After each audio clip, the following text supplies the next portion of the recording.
আসসালামু আলাইকুম বন্ধুরা, সবাই কেমন আছেন? তো আজকের ভিডিওতে আপনাদের দেখাবো যে মাশরুম চাষ করার জন্য আমরা কিভাবে খড়ের সিলিন্ডারগুলো তৈরি করি। খড় জীবাণু মুক্তকরণ চলতেছে, ঠিক আছে। খড়ের জীবাণুগুলো মুক্ত করে নিতেছি।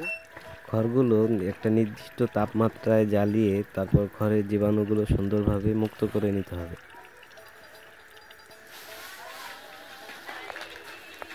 ক্যালসিয়াম কার্বনেট দিয়ে শুকানোর পরে প্যাকেটিং করার প্রসেসিং শুরু করতে হবে।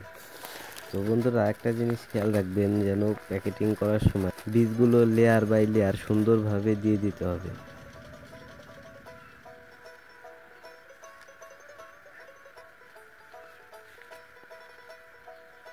প্যাকেটটা যেন শক্ত এবং টাইট থাকে সেদিকেও নজর রাখতে হবে।